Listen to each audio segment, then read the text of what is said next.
On this episode of the CBD University podcast, the latest from the industry regarding the DEA issuing its new interim rule. We're sorting out the details and what it means for you. Plus, what's next on the regulation front in the CBD industry?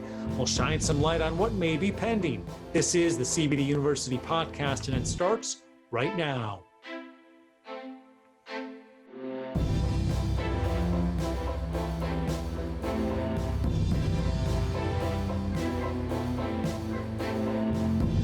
I'm Joe Augustinelli, host of the CBD University podcast. If you are a returning listener, welcome once again back to our podcast. If you are a new listener, we are glad you found us on your podcast platform of choice.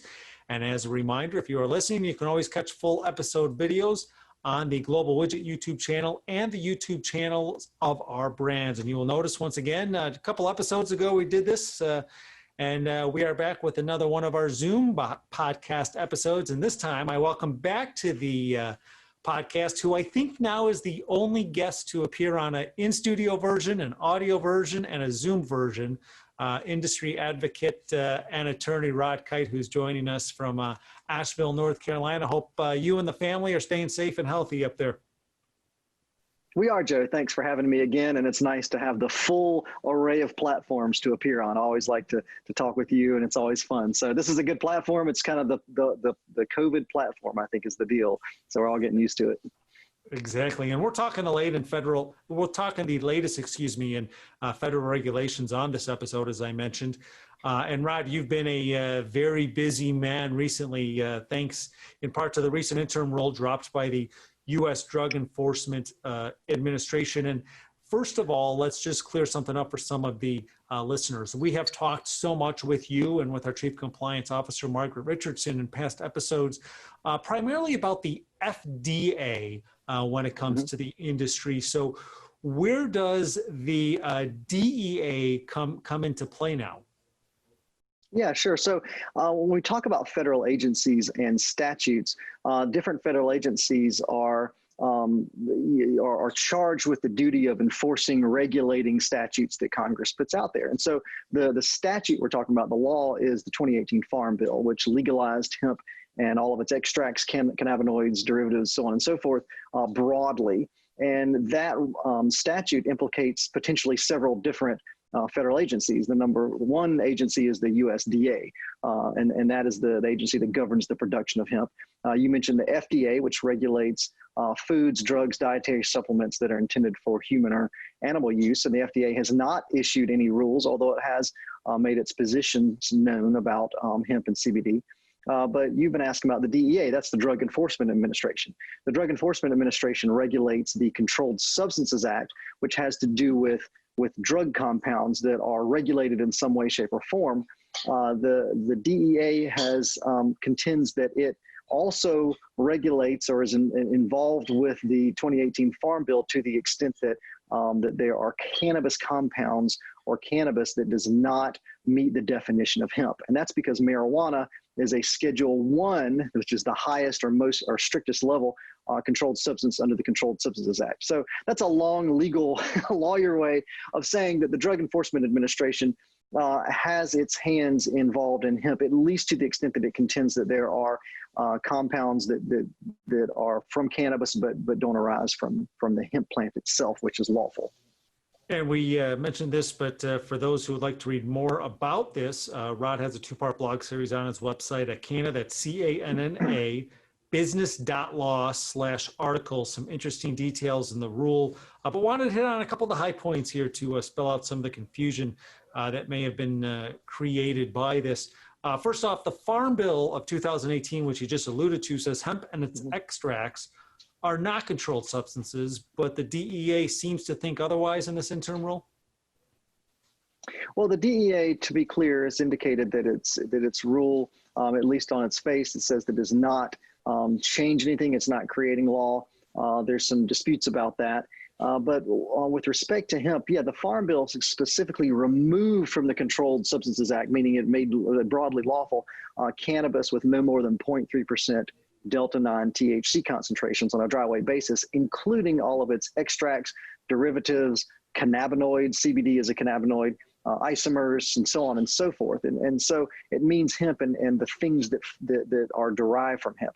And so to your point, the DEA is not changing that. One of the main things at issue is that the DEA has said that extracts of hemp that exceed 0.3% delta-9 THC fall within the classification of marijuana, again, which is a Control 1 scheduled substance. And another point we want to stress, and this is a question we get a lot, and we get it from consumers and even some of our retail partners always want to double check on educational information, the difference between hemp and marijuana. Yeah, exactly. So when we talk from a botanical standpoint, there's the plant, and it's Cannabis sativa L, just like you have roses, some are red, some are pink, some are white. There are all sorts of different strains. From a legal standpoint, the difference between hemp and marijuana, which are just legal terms, is that hemp has no more than 0.3% delta-9 THC concentrations on a dry weight basis. Delta-9 THC, by the way, is probably the most notable compound. It's the one that has psychoactive effects and can get you high. CBD is another cannabis compound that does not get you high. But in any event, hemp is no more than 0.3% THC. Marijuana is cannabis that has more than 0.3% THC. So again, cannabis is the sort of the overarching, and there's legal and illegal forms, and then there's hemp and marijuana.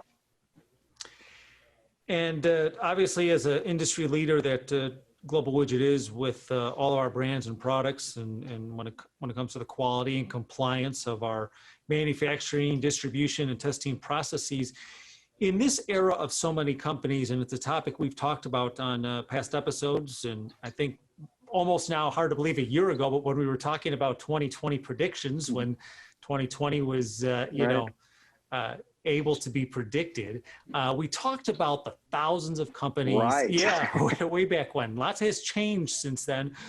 But we've talked about the thousands of companies that have entered this industry. As we see more and more regulations like this, is this where we start to see some of what you had talked about in that episode of those companies not being able to keep up with changing regulations? And is this just a step in that direction for those companies?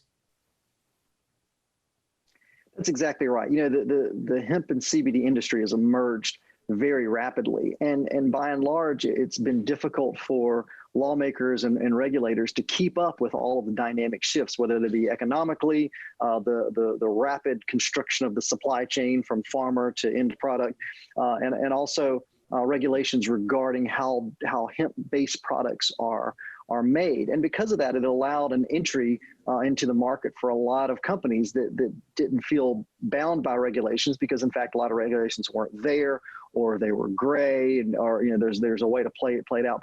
But to your point, yeah, as we see regulations coming down the board, whether they be from the DEA, the FDA, the USDA, state regulators, and so on and so forth, it is going to be harder and harder for companies that were sort of fly by night, who didn't have the resources and or the expertise to employ good manufacturing practices and good agricultural practices to keep up. It really is that time where the compliant operators are going to excel, and the ones that can't be compliant or unwilling to do so are going to begin to fall by the wayside. And it segues into the next question. You talk about the industry and how often and how quickly things do change, and we mentioned the FDA earlier. What's next on the federal regulation side of the CBD industry? What should our audience be on the lookout for?